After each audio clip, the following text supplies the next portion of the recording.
envoyer ton prophète sur la terre. Notre prière en ce jour est que vienne Seigneur Jésus-Christ, vienne dans nos cœurs, afin que l'on soit disposé à ta parole et que l'application de cette parole soit, Seigneur Jésus-Christ, notre partage quotidien. Et que l'honneur te soit rendu, toi le Dieu Tout-Puissant, au siècle des siècles. Amen. Amen. Amen. Nous allons prendre les chants. Je serai rajeuni en l'enlèvement.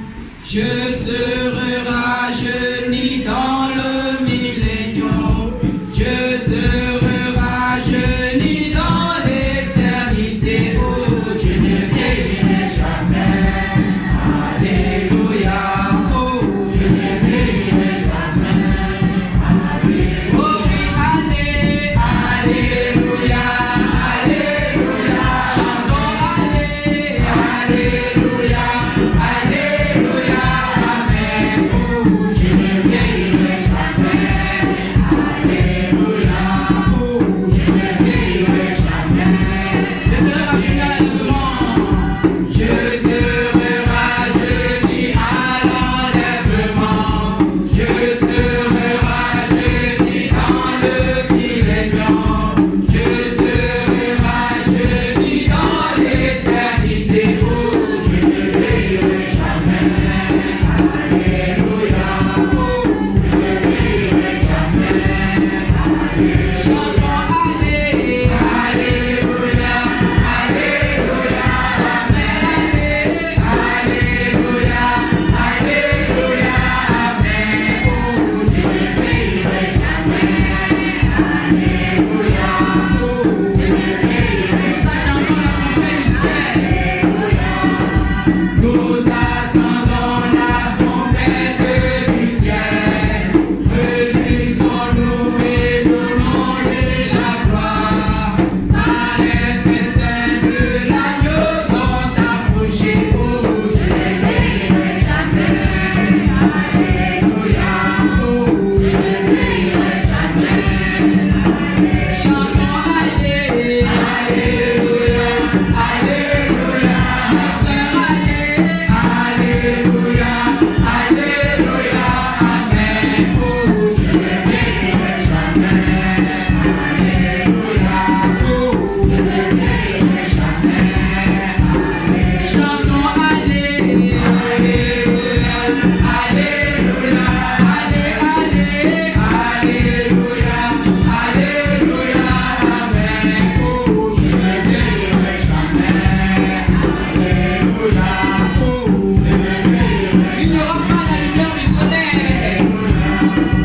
Il n'y aura pas la lumière du soleil. La lune. Il n'y aura pas la lumière de la lune. Ce monde. Il n'y aura pas la lumière de ce monde. Oh, je ne vieillirai jamais. Alléluia. Oh, je ne vieillirai jamais. Chantons, allez, alléluia. Alléluia. Oh oui, allez, alléluia. Alléluia. Amen. Oh, je ne vieillirai jamais. Alléluia. Oh, je ne vieillirai jamais. Alléluia. Amen. Amen. Nous savons que ceux qui ne vieilliront jamais. Et la Bible dit, vous êtes les fils de l'éternité. Étant fils de l'éternité, manifestant cette génération sur la terre, nous avons l'assurance que nous ne vieillirons jamais dans le ciel. Parce que nous serons dans l'éternité avec Dieu. Et plusieurs prophètes messagers ont expérimenté cela. Et je crois que nous, fils de Dieu, nous avons l'assurance que nous ne vieillirons jamais. Amen. Amen. Donc le thème de ce jour est « Parle maintenant ». J'ai tiré ma prédication du 124e chapitre du livre du prophète au verset 4, mais aussi un passage dans l'histoire, c'est-à-dire Jérémie 1 à partir du verset 4 à 9. Donc, sans plus tarder, Kakou 124, verset 4 dit: Je vous ai annoncé la parole de Dieu selon qui m'avait été commandé le 24 avril 1993. Et j'ai accompli la volonté de Dieu. Oui, je n'ai été contre personne. Le juge n'est pas contre l'accusé qui le condamne. J'ai agi conformément à la commission du 24 avril 1993. J'ai été seul contre tous et j'ai vaincu parce que j'ai gardé la vision sans jamais faire de compromis. Que Dieu bénisse sa parole. Amen. Je reprends. Je vous ai annoncé la parole de Dieu selon qu'il m'avait été commandé le 24 avril 1993. Et j'ai accompli la volonté de Dieu. Oui, je n'ai été contre personne. Le juge n'est pas contre l'accusé qu'il condamne. J'ai agi conformément à la commission du 24 avril 1993. J'ai été seul contre tous et j'ai vaincu parce que j'ai gardé la vision sans jamais faire de compromis. Et que Dieu bénisse encore sa parole. Amen. Jérémie 1 à partir du verset 4 à 9 dit ceci. Et la parole de l'Éternel vint à moi disant, avant que je te formasse dans le ventre de ta mère, je t'ai connu. Avant que tu ne sortisses de son sein, je t'ai sanctifié. Je t'ai établi prophète pour les nations. Et je dis, ah, Seigneur, l'Éternel, voici je ne sais pas parler. Je suis un enfant. Et l'Éternel me dit, ne dis pas je suis un enfant. Car pour tout ce pourquoi je t'enverrai, tu iras. Et tout ce que je te commanderai, tu le dirais. Ne le crains point, car je suis avec toi pour te délivrer, dit l'Éternel. Et l'Éternel étendit sa main et toucha ma bouche. Et l'Éternel me dit, voici, j'ai mis ma parole dans ta bouche. Va et parle maintenant. Amen. Amen. Donc ici, selon le passage de Jérémie 1, c'est Jérémie qui était un petit homme, était un petit garçon, était un enfant. Mais bien qu'étant enfant, cet homme, ce garçon a reçu la vision de Dieu. Et dans la vision de Dieu, il pouvait dire, mais ah Seigneur, que dirais-je à ce peuple? Que dirais-je à ces grands rabbins? Que dirais-je à ces hommes qui connaissent ta loi dans le cœur? Que dirais-je? Et Dieu dit, ah, calme-toi Jérémie. J'ai mis mes paroles dans ta bouche. Va et parle, car je t'ai établi prophète de toutes les nations. Car avant que tu ne sois formé dans le sein, dans le ventre de ta mère, je t'ai connu. Et avant que tu ne sortisses, je t'ai sanctifié et établi prophète pour parler de ma part. Amen. Amen. Et là, c'est, voyez, certainement Jérémie n'avait pas une apparence à attirer les regards. Certainement Jérémie ne savait pas bien parler étant qu'enfant. Certainement Jérémie ne connaissait pas toute la loi de Moïse et autres comme les rabbins. Certainement que toutes ces choses, Jérémie ne le connaissait pas. Mais puisque Dieu est dans sa parole, et la parole de Dieu se révèle à un homme, même si cet homme est un enfant, si c'est celui que Dieu s'est révélé au travers de lui, alors toute l'humanité est tenue de marcher selon ce que cet enfant dit. Même s'il est, vous voyez, même s'il est insignifiant selon les hommes, mais cet homme est la présence de Dieu. Et lorsqu'il parle, chaque parole qui sort de sa bouche, elle incite, dit le Seigneur, pour apporter la vie éternelle à ceux qui croiront en cette parole. Et la Bible nous dit que Jérémie, bien qu'ayant reçu cette parole étant petit, il a continué dans la vision de Dieu. Il a continué sur le chemin de Dieu. Et étant, voyez, arrivé à un stade, frère, Jérémie, toute l'humanité au temps de Jérémie savait que pour aller au ciel, il fallait forcément croire en Jérémie. Les vieux rabbins étaient là avec leurs vieux rouleaux rigueux de la loi, pouvaient lire tel passage, pouvaient lire tel verset, pouvaient faire telle et telle chose, mais Jérémie n'était pas distrait parce qu'il a reçu une vision de Dieu et une commission de Dieu afin de parler aux habitants de la terre pour qu'ils changent de vie. Et la Bible nous dit qu'en ce temps-là, il y avait un grand roi païen. Ce roi était Nebuchadnezzar. Et ce roi, Dieu a donné le pouvoir à ce roi afin, voyez, de taper Israël. Car Israël s'était détourné de la volonté de Dieu. Et les grands rabbins pouvaient être là, lisant le livre de Moïse, lisant la loi et autres, disant, mais Dieu a voulu combattre. Mais fallait-il combattre ou fallait-il se soumettre à ce roi? Aucune personne sur la surface de la terre, au temps de Jérémie, ne le savait. Aucun verset de la Torah ne le disait, si ce n'est la parole qui sortait de la bouche vivante du prophète Jérémie. Et la Bible nous montre qu'en ce temps-là, il y avait des fils de Dieu. Il y avait des fils de prophètes qui ont reconnu Jérémie. Et la Bible mentionne le nom d'une personne, du nom de Baruch. Baruch était, vous voyez, était le porte-parole de Jérémie. Lorsque Jérémie était emprisonné, Baruch était là. Lorsque Jérémie était mutilé, Baruch était là. Lorsque Jérémie était dans la fosse, Baruch était là. Et la Bible dit Baruch était le porte-parole de Jérémie. Et même étant dans l'angoisse, même étant en prison, même étant dans la fosse, il parlait et Baruch écrivait et Baruch allait lire cela au peuple afin qu'ils connaissent la voix de l'Éternel. Même en prison, Dieu ne parlait qu'au travers de Jérémie. Même, voyez, quelle que soit la situation, même étant dans le trouble, Dieu ne parlait qu'au travers de Jérémie. Et ça, nous le savons tous. Et la Bible aussi nous montre qu'après cela, même avant cela, il y a eu plusieurs choses du genre. Il y a eu plusieurs manifestations de Dieu du genre. Il y a eu plusieurs commissions du genre. Par exemple, dans Exode 3, la Bible dit qu'en Israël, lorsque le peuple juif était en captivité en Égypte, lorsque Israël était mutilé, lorsque Israël était réduit au rang d'animaux, lorsque Israël, voyez, était esclave, les Égyptiens profitaient d'Israël. Les Égyptiens abusaient d'Israël. Alors le cri des fils d'Israël est monté vers Dieu et Dieu est descendu et a prêté l'oreille à ce cri. Et la Bible dit que après que Moïse se soit fui de l'Égypte, est allé vers le sacrificateur de mendiants. Et lui Moïse, il était bête. Lui Moïse ne parlait pas bien. Sa langue était lourde, il n'avait pas bien parlé. Mais Exode 3 nous dit que Moïse vit en vision Dieu. Et ayant vu la vision de Dieu, Dieu il dit, mais Seigneur, que j'allais dire au peuple? Et Dieu pouvait dire, Moïse va leur dire telle chose. Moïse va parler de ma part. Pourquoi? Parce que Moïse avait reçu le commandement de Dieu. Parce que Moïse avait reçu les préceptes de Dieu. Parce que Moïse avait reçu le ainsi dit le Seigneur. Et il avait la mission de parler aux habitants de son temps. Nous le savons toutes ces choses. C'est la même chose au temps d'Ésaïe. C'est la même chose au temps de Jérémie. C'est la même chose au temps de chaque prophète, chaque génération de la Bible. Et la Bible nous dit qu'en ce temps-là, nul ne pouvait connaître la loi, le chemin étroit de Dieu, sans que ça ne soit celui tracé par le prophète Jérémie, celui tracé par le prophète Moïse, celui tracé par le prophète Ésaïe, celui tracé par le prophète Ézéchiel, et j'en passe. Et les fils de Dieu ont suivi. Merci frère. Et les fils de Dieu ont suivi et ont appliqué la loi que Dieu prononçait au travers de Moïse.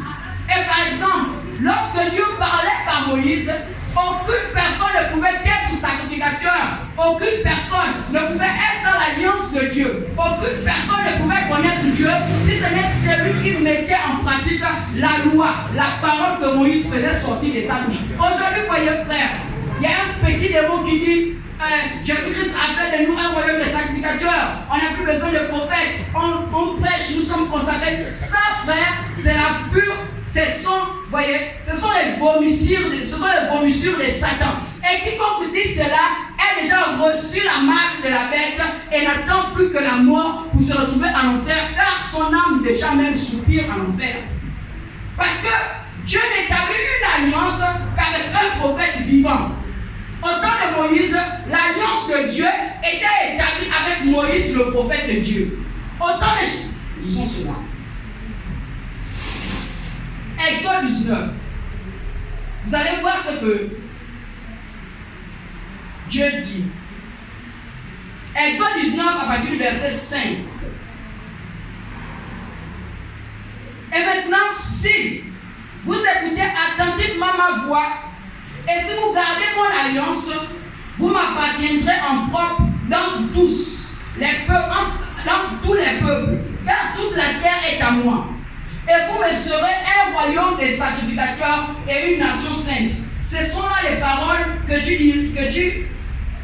diras aux fils d'Israël.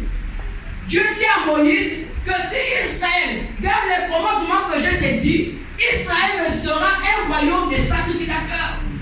C'était Moïse. Moïse était un homme. Ce n'était pas le nom d'un chien ou d'un animal, mais c'était un homme.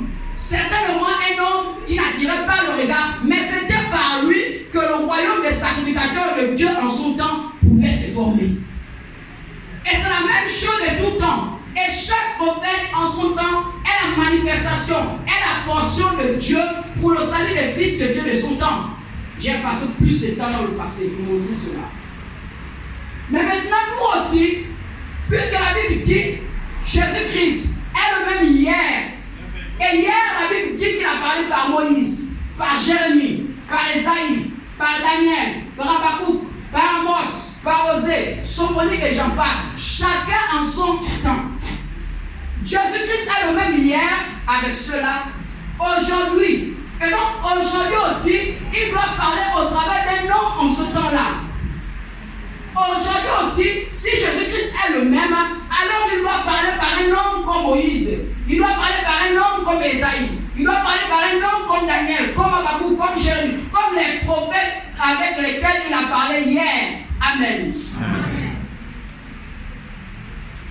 Et en cette génération aussi, puisque Dieu ne fait exception de personne, et puisque Dieu ne fait exception d'aucune génération, à notre temps aussi, afin d'accomplir la parole de Dieu, afin d'accomplir la loi divine de Dieu, Dieu, le 24 avril, le samedi 24 avril 1993, Dieu s'est révélé à un homme. Je vais mettre une pause là. Vous voyez, frère, on croise plusieurs personnes à l'heure. Et plusieurs personnes disent, surtout un peuple incrédule, que les gens appellent adventistes du 7e jour. Et ils peuvent dire que, oh, j'ai appris à retenir jusqu'à l'université. Vous allez à l'église dimanche. Or, selon la loi de Dieu, le jour que le peuple de Dieu doit adorer Dieu, c'est le samedi. J'ai dit d'accord. C'est vrai, c'est écrit. Mais ceux qui ne connaissent pas ce que Dieu ne révèle pas son secret au travers d'une femme. Parce que Ellen White, vous voyez, la prophétesse des Adventistes est une femme. Et le prophète nous dit qu'une femme ne peut rien comprendre de ce que Dieu est en train de faire. Une femme ne peut pas apporter la vie éternelle. C'est pourquoi une femme n'est pas porteuse de sémence. Et ce qu'une femme ne peut bien faire, c'est recopier simplement l'histoire, c'est tout. Parce que Dieu se révèle au travers des hommes. Dieu parle au travers des hommes. Et si Dieu doit apporter une révélation sur la terre, c'est au travers d'un prophète messager. Pas une prophétesse, mais un prophète messager vivant. Et on peut leur dire que ce que vous ne savez pas, c'est que le samedi fut le sabbat de l'enfant ancienne alliance avec le sang des boucs et des taureaux. Or, dans la nouvelle alliance, Jésus-Christ est venu poser le fondement d'une autre alliance meilleure que celle de l'Ancien Testament. Et dans la nouvelle alliance, le jour des sabbats, ce n'est plus le samedi, mais c'est le dimanche avec le sang de Jésus-Christ. Et la Bible nous montre, selon Actes 20, verset 7, 1 Corinthiens 16, 1 à 2, que les réunions après Jésus s'éteignaient le dimanche, le premier jour de la semaine. Et aucune personne, et il pouvait dire, je suis le maître du sabbat, c'est moi le sabbat. Si vous êtes attristé, vous avez beaucoup travaillé, venez à moi et vous aurez du repos, car je suis le maître du sabbat. Et donc en réalité, ce qu'il faut comprendre par rapport à ça, c'est que le sabbat, c'est le premier jour, le sabbat, c'est le premier jour de la semaine. Et même dans l'histoire, il est dit, en Israël, après que Jésus soit ressuscité, il y avait deux peuples. Il y avait ceux qui suivaient Jésus, c'est-à-dire les disciples de Jésus, et il y avait ceux qui suivaient toujours la loi de Moïse. Tous allaient prier dans les synagogues. Mais vous savez comment on faisait pour identifier les juifs orthodoxes et les juifs chrétiens? C'est que tous allaient dans les synagogues, mais les juifs orthodoxes allaient le samedi. Mais ceux qui croyaient en Jésus allaient le dimanche. Parce que le jour de réunion, que les fils de Dieu se rassemblent, c'est le premier jour de la semaine. Et donc cette histoire de samedi, c'est une histoire depuis l'Ancien Testament, c'est passé. Mais dans la Nouvelle Alliance, avec le Seigneur Jésus-Christ, nous comprenons clairement les choses. Et aucun fils de Dieu ne peut dire que le sabbat c'est samedi. Car Dieu a parlé et la parole de Dieu étant infaillible, c'est Ellen White qui est un démon. Amen. Amen.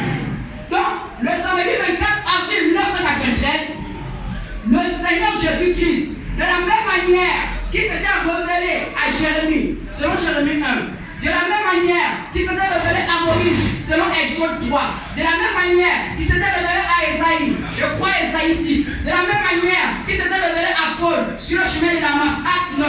De cette même manière, le 24 avril 1993, Dieu s'est révélé à un homme, le prophète Kabou Philippe, et le commissionneur pour parler de sa part à tous les habitants de la terre. Et aujourd'hui, comme autrefois, aucune personne ne peut connaître le chemin de Dieu sans croire en ce message. vais reprendre ce merveilleux passage du 121e chapitre. Je vous ai annoncé la parole de Dieu selon qu'il m'avait commandé le 24 avril 1993. Amen. Chaque prophète de Dieu a toujours une date. Et le Fils de Dieu, au temps de Moïse, c'est la date où Dieu a visité Moïse. Au temps de Jérémie, c'est la date où Dieu a visité Jérémie. Et pour notre temps, la date qui sera gravée à toujours dans nos âmes jusqu'à la mort, c'est le 24 avril 1989. Aucun élu ne peut oublier cette date parce que c'est plus que sa naissance charnelle. Amen. Et il dit, je vous ai annoncé la parole de Dieu selon qu'il m'avait été commandé le 24 avril 1993. Et j'ai accompli la volonté de Dieu. Oui, je n'ai été contre personne. Le juge n'est pas contre l'accusé qu'il condamne. J'ai agi conformément à la commission du 24 avril 1993. J'ai été seul contre tous et j'ai vaincu parce que j'ai gardé la vision sans jamais faire de compromis. Vous voyez, la fin de ce passage dit, il a vaincu parce qu'il a gardé la vision sans jamais faire de compromis. Que tu sois son frère, sa soeur, sa femme, son enfant, il va appliquer la parole de la même manière. Qui que tu sois apôtre, pasteur, prédicateur, évangéliste ou autre, il n'y a pas de, bon, comme c'est l'apôtre, c'est vrai que le péché est grave, non, il n'y a pas de ça.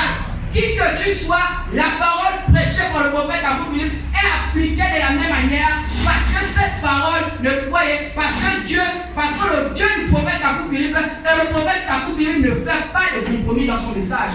Et le 24 avril, il dit, dans la seconde vision, il était dans un désert et la parole créatrice venait du ciel portée sur les nuées et disait, prononce le jugement et prononce le changement de vie. Ce jugement, cette parole qui est une épée à double tranchant, s'applique aux catholiques, aux protestants, aux évangéliques, aux branhamistes, mais aussi à nous, afin que nous puissions changer de vie. S'applique à toute l'humanité, mais aussi à nous, afin que l'on puisse, parce que le Dieu du prophète n'est pas un Dieu branhamiste, catholique, pentecôtiste qui bénit dans le péché. Non, non, non. Le Dieu du prophète est un Dieu de sainteté. Et tant que Dieu de sainteté, il ne bénit que là où sa parole est appliquée dans le moindre iota. C'est pourquoi cette parole disait, prononce le jugement, prononce le changement de vie. Et il dit, quiconque a cru à cette parole, sa vie a été changée et la bénédiction de Dieu est tombée sur lui. Amen. Amen. Parle maintenant. Et depuis le 24, le prophète peut dire, avant le 24 avril, quelqu'un pouvait l'insulter, il ne connaît pas. Les autres enfants de sa mère se bagarraient, quand il était petit, il ne se bagarrait pas. Quelqu'un pouvait il ne répond pas. C'est quelqu'un qui ne parlait pas, parce que c'est quelqu'un qui bègue un peu. Donc, tout le monde était étonné de son comportement. De sorte qu'aucune personne ne pouvait même imaginer qu'il pouvait prêcher pendant 30 secondes sans bégayer ou quoi. Mais une fois il a reçu la vision de Dieu et qu'il a commencé à prêcher. Vous voyez, devant les foules et autres, ses parents pouvaient dire, mais Abou Philippe, depuis quand tu parles comme ça?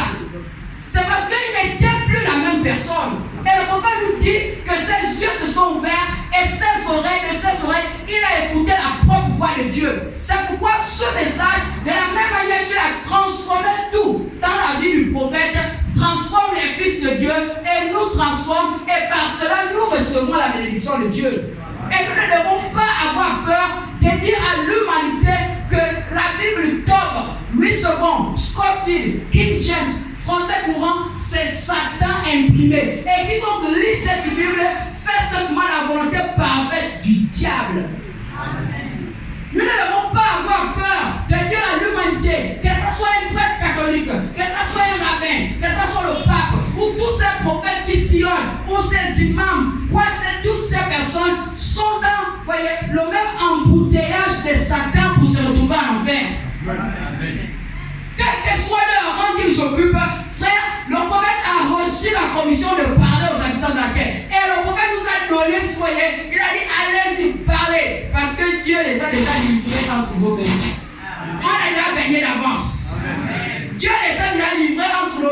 Voyez, on peut prêcher, condamner, il ne peut rien faire. Dieu les a livrés entre nos mains. Amen. Et on ne doit pas avoir peur de dire cela. Nous sommes dans une autre dispensation des choses. Tout à l'heure, nous avons chanté un cantique. Quand nous nous assemblons, Moïse est là, Jésus est là, Jérémie est là, Daniel est là. Tous les prophètes de la Bible sont là. En réalité, ce cantique est une vie. Ce cantique, ce n'est pas seulement des simples paroles, mais c'est la réalité qui se passe aujourd'hui. Tous ces esprits sont compressés à un homme du nom de Kakou Philippe. L'esprit de Moïse est manifeste. L'esprit de Daniel est manifeste. L'esprit d'Élie est manifeste. L'esprit, tous les prophètes de la Bible est manifeste. C'est pourquoi quand il lit le livre de la Genèse, il dit Ève n'était pas la pomme des femmes d'Adam. Il était là, l'esprit de Moïse. Moïse qui a écrit ça, il voyait je pouvais croiser quelqu'un, il dit mais comment vous faites pour prêcher comme ça? Il ne comprend pas ce que quand le début s'est passé là, quand Philippe était là. Quand Moïse sortait l'esclavage égyptien, il était là. Quand Jérémie parlait, il était là. Donc tout ce qui s'est passé, il connaît. Et lors d'un débat, frère, lorsqu'il invitait toutes les religions de Côte d'Ivoire et autres, et qu'il prêchait, il prêchait. Voyez, quelqu'un qui ne connaît pas la Bible, qui n'a jamais lu la Bible, et les journalistes pouvaient dire le maestro de la parole. Le maestro de la parole. Et il peut dire telle chose, sans jamais avoir lu. Et il pouvait dire, je connais cela parce que c'est l'esprit qui a écrit la Bible qui est en moi. Amen. Donc s'il y a quelqu'un qui sait de quoi il parle, c'est Kakou Philippe. Et le même, voyez, il a reçu une commission de parler de la part de Dieu. Et nous aussi, nous avons reçu cette grâce de la part du prophète. Alors on ne doit pas avoir peur de quelqu'un. Ce message, voyez, est plus qu'une épée à double tranchant. C'est une bombe atomique contre le camp de Satan. C'est ça la parole. Et vous voyez, frère, nous sommes vraiment que Dieu bénisse les frères et les sœurs du Cameroun. Parce que le collègue va venir, il va éclaircir cela. Mais par la grâce de Dieu, nous avons eu un réseau. Et là, vous voyez, frère, c'est la multiplication des brochures de ce genre. Et ça va aller tellement vite que, frère, on doit bombarder le Gabon. Que ce soit dans les villages, dans les campagnes, dans quel que soit le lieu, que ce soit chez les pygmées, que ce soit chez les bandous, que ce soit chez les quoi, on doit les bombarder de la parole. Et quand je dis bombarder, ce n'est pas seulement apporter le jugement, on doit expliquer le message. Amen. Parce qu'aucun élu ne se perdra. Aucun fils de Dieu. Toute la terre doit écouter ce message. Et c'est notre mission de prendre ce message et d'aller ça et là. On ne doit plus, c'est plus le temps d'être assis. Non. Dieu a dit parle maintenant aux prophètes. Et le prophète a dit allez-y, parlez maintenant aux habitants de la terre. Proclame le jugement de Dieu afin qu'il change de vie. Et il dit je n'ai été contre personne. Car le juge n'est pas contre l'accusé qu'il condamne. Il ne fait que dire selon les hiérarchies qui régit, je ne sais pas comment ils appellent ça les juges là-bas. Mais le prophète ne fait que prononcer le jugement, ne fait que parler selon les hiérarchies aussi de Dieu. Il dit selon la parole qu'il a reçue de la part de Dieu. Parlons aux habitants de la terre. Disons-leur qu'aujourd'hui, Dieu se manifeste au travers d'un Africain et parle au travers de cet homme, afin que quiconque croit en cela ait la vie éternelle et puisse changer de vie. Si nous ne sommes plus poursuivis en rêve, on ne mange plus en rêve, on ne s'envole plus en rêve, on ne couche plus avec les femmes en rêve, on ne vole plus, on ne triche plus, c'est parce que le changement de vie a été prononcé par la parole que le prophète a reçue le 24 avril 93. Et nous sommes de ceux qui savent de quoi ils parlent. Nous sommes les plus heureux en cette génération. Amen. Voyez, quelle que soit la situation qu'on traverse, un chrétien est l'homme le plus heureux de son temps. Amen. Quelqu'un peut traverser une situation difficile parce que nous sommes encore dans ce corps fait de chair. Mais nous avons une joie et une assurance car notre âme soupire après le lot de Kakou Philippe. Amen. Oh. parlons aux habitants de la terre. Que Dieu vous bénisse. Amen. Amen. Amen. Donc c'est ça. Et le prophète nous dit qu'il a reçu la révélation de Dieu. Il a dit, l'ange l'a dit, quiconque croira à ce que tu prêches, tu le baptiseras au nom du Seigneur Jésus-Christ pour la restitution. L'humanité, voyez, toute l'humanité, un baptême d'eau s'impose à tous les habitants de la terre. Un baptême d'eau, un baptême de restitution s'impose aujourd'hui à tous les habitants de la terre. Qu'ils soient imams, prêtres, rabbins, quoi, musulmans, catholiques, évangéliques, bouddhistes, chrétiens, tous sont dans le même caniveau, voyez, et le déluge est en train de rentrer dans leur bouche comme si c'était au temps de Noé. Et nous devons proclamer ce message, frère.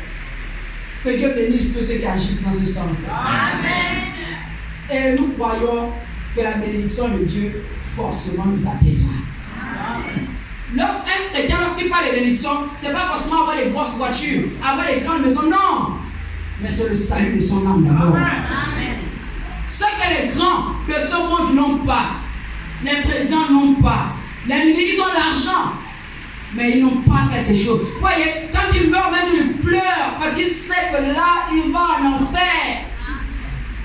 Mais nous avons l'assurance de la vie éternelle. Parce que nous avons cru au prophète envoyé par Dieu, le prophète Kakou Philippe. Que Dieu vous bénisse. Amen. Je crois que tout le monde a compris le sujet. Amen. Amen. Voilà, donc c'est bien comme ça. Aujourd'hui, c'est un grand jour aussi. Et nous allons prendre ce chant.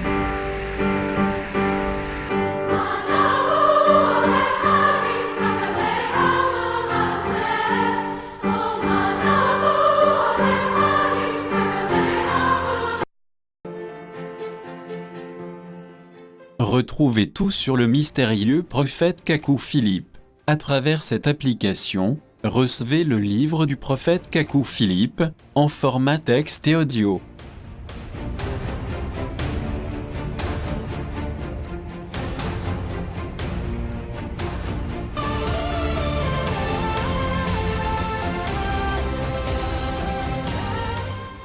Retrouvez ses interviews vidéo, actions et témoignages. À travers cette application, retrouvez l'étendue de son ministère dans le monde entier. Sur Google Play ou Apple Store, téléchargez gratuitement l'application Prophète Kakou officiel, disponible en 20 langues.